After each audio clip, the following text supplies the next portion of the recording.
Di balik kemajuan sebuah bangsa, selalu ada sosok yang menjunjung tinggi nilai integritas dan pengabdian. Tokoh ini bukan hanya ilmuwan jenius di bidang teknologi, tetapi juga teladan moral dan spiritual bagi generasi bangsa Indonesia. Beliau adalah Baharudin Yusuf Habibie. Ia adalah Presiden ketiga Republik Indonesia. Memimpin pada masa transisi, ia menjadi Bapak Demokrasi. Baharudin Yusuf Habibie merupakan Presiden ketiga Republik Indonesia dan merupakan perwujudan nyata dari berakhlak itu sendiri. Dalam dunia dirgantara, membuatnya mendapat gelar warga kehormatan di Jerman. Di saat karirnya sedang gemilang sebagai ilmuwan dirgantara kelas dunia di Jerman, beliau justru memilih untuk pulang ke Indonesia. Bukan untuk mendapatkan pujian, tetapi untuk melayani bangsa ini. Beliau percaya ilmu pengetahuan harus diabdikan kepada rakyat. Melalui proyek pesawat, riset teknologi, hingga kontribusinya dalam membangun industri strategis nasional, beliau meletakkan fondasi kemandirian Indonesia di tengah dunia yang terus berubah. Inilah makna sejati dari berorientasi pelayanan. Ia juga pernah membawa Indonesia berjaya dengan memiliki pesawat terbang buatan dalam negeri. Akuntabilitas merupakan fondasi kepercayaan.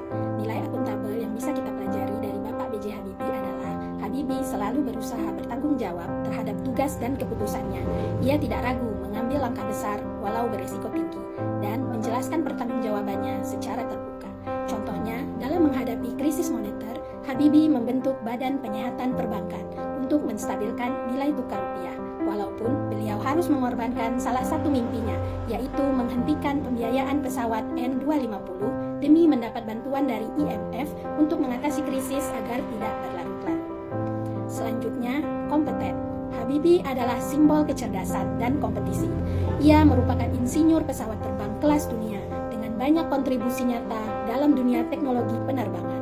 Contohnya, beliau menciptakan konsep crack progression yang dikenal dunia sebagai Habibie Factor, lalu mengembangkan industri dirgantara Indonesia melalui industri pesawat terbang Nusantara atau IPTN.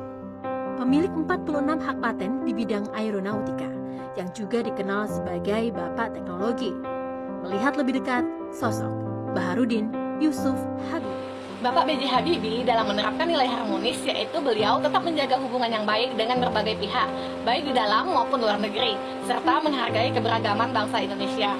Contoh yang dilakukan oleh Bapak B.J. Habibie adalah tidak memecah belah, justru mendorong rekonsiliasi dan dialog antar elemen bangsa pasca Orde Baru. Hal yang dilakukan yaitu dengan cara, yang pertama, mendorong demokratisasi dan kebebasan berpendapat. Yang kedua, merangkul semua kelompok politik dan masyarakat sipil. Yang ketiga, melakukan reformasi tanpa dendam politik. Dan yang keempat, menyusun undang-undang yang mendorong rekonsiliasi. Habibie adalah manusia jenius yang memiliki jam terbang dalam masa-masa peralihan. Mulai dari peralihan di bidang pesawat terbang, peralihan tumbuh besar di masa genosida orang-orang kiri di 65, sampai peralihan masa krisis Orde Baru ke reformasi yang membuatnya menjadi penting dalam demokrasi Indonesia. Yang kelima, nilai loyal. Loyalitas B.J. Habibie tidak perlu kita ragukan lagi. Loyalitas beliau dapat kita lihat dari sikap setia beliau terhadap bangsa dan negara. Meskipun beliau memiliki karir dengan posisi yang bergengsi di luar negeri dan berkesempatan hidup nyaman di luar negeri, beliau lebih memilih kembali ke Indonesia untuk membantu membangun bangsa melalui ilmu dan pengalaman yang dimilikinya. Selain menimba ilmu, Habibie pun aktif berorganisasi di Persatuan Pelajar Indonesia atau PPI, dan dalam mengikuti organisasi ini pun Habibie terbilang sukses. Selama kuliah di Jerman, Habibie punya prestasi yang membuat orang Eropa terpukau. Pernah suatu waktu, Habibie mengikuti ujian masuk kampus. Ketika pengumuman, namanya diketahui tidak tertera dalam daftar nama. Habibie pun merasa gagal. Namun ternyata bukan tidak ada nama Habibie di daftar, tetapi namanya berada di paling atas sehingga orang sulit melihatnya. Dan dalam hal ini, diketahui bahwa Habibie mendapat nilai hampir 10, jauh di bawah rekan dari Indonesia dan warga lokal Jerman. Habibie adalah simbol kemajuan Indonesia, bukan hanya karena kejeniusannya, tetapi karena kemampuannya yang adaptif dan kolaboratif. Salah satu sikap adaptif B.J. Habibie saat memimpin bangsa di tengah krisis politik dan ekonomi tahun 1998, Habibie mampu menyesuaikan diri dengan cepat, melakukan reformasi besar dalam waktu singkat dengan keputusan mengubah sistem pemerintahan dan membuka keran demokrasi dalam waktu singkat. B.J. Habibie juga memegang teguh prinsip kolaboratif. Ia percaya bahwa ilmu dan kemajuan bangsa tak bisa berdiri sendiri. Kemajuan bangsa hanya bisa dicapai bila para ahli, pemimpin, dan rakyat saling bersinergi dalam setiap karya besar. Ia selalu menggandeng pemuda yang berani berpikir berbeda, yang siap belajar dan berbagi. Masa kuliahnya selesai, Habibie pun memulai karir di dunia penerbangan. Pada tahun 1965-an, Habibie bekerja pada Hamburger Flugzeugbau atau HFB, produsen pesawat di Jerman. Tugas utama Habibie di perusahaan itu semula hanya melakukan riset soal konstruksi pesawat. Pekerjaan Habibie yang membuat ulasan ilmiah pun kerap dimuat sejumlah jurnal prestisius dan bergengsi di Eropa. Bahkan, dalam satu memoarnya, Habibie pernah mengaku bahwa temuannya saat itu ada yang dipakai menjadi acuan NATO untuk standar desain pesawatnya.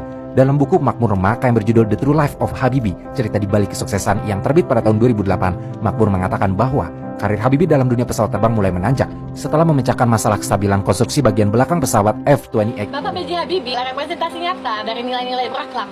Jauh sebelum istilah itu ditetapkan secara resmi, teladan beliau menunjukkan bagaimana nilai-nilai dasar tersebut dapat diwujudkan secara konkret dalam kepemimpinan dan pengabdian.